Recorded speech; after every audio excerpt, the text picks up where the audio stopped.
Ghana mampani Nana Arodankwa Akufo-Addo na so ye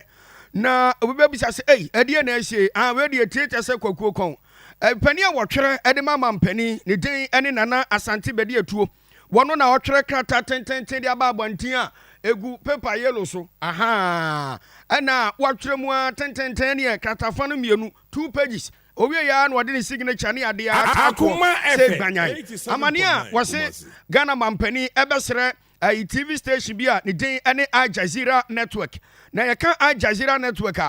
sa TV station we eni Ghana ha eni asantemantam asei na mom ewa monone so huo wo mo abomaden e de nanu sei documentary bi eba abonten a na wo mo bo Ghana mampani ne din ewo mu na bra wo mo bo mampani din wo mu no na chese eni ya yenyan omu bisa se na mampani din akopem de ene asemi ne follow ba pa ene sei de wo nyina no se abra no me sa documentary no eno me sa branche bi ye frɛ no eye Alista eye Matthias na sa kwa we oye Canadian gold eye smuggler so we obia se ebia obi pese bia ode eye gold anase sika akọ woye entwimfa mu a papa we yese wabom degree pa yese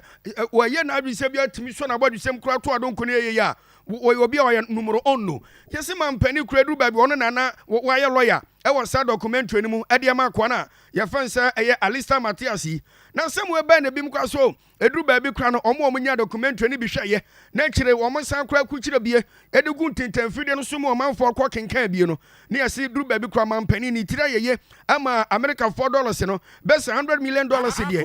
yesi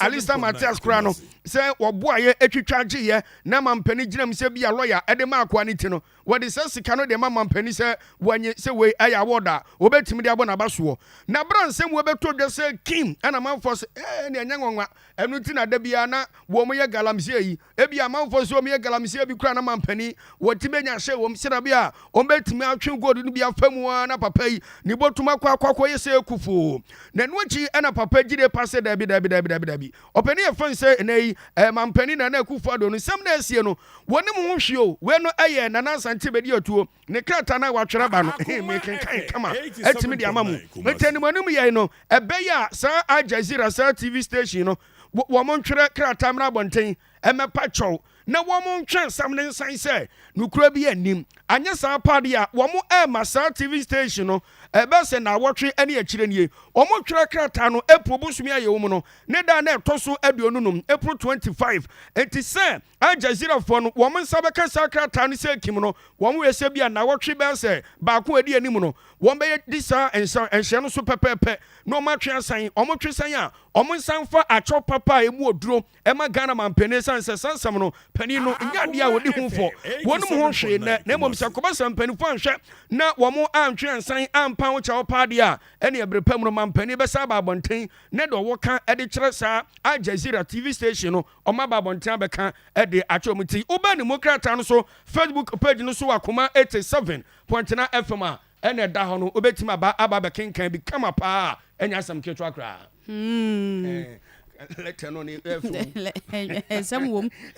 agba peso se ya ofa ya pese ka hire no etu onum hia chopa se wo mum pulu nsem no nyina mfiri wane sa de a obeto one day ka so mbesi wo mu a chopa keka yanto akase ne so nkwa ya nim na Ekoidi at the Center for Democratic Development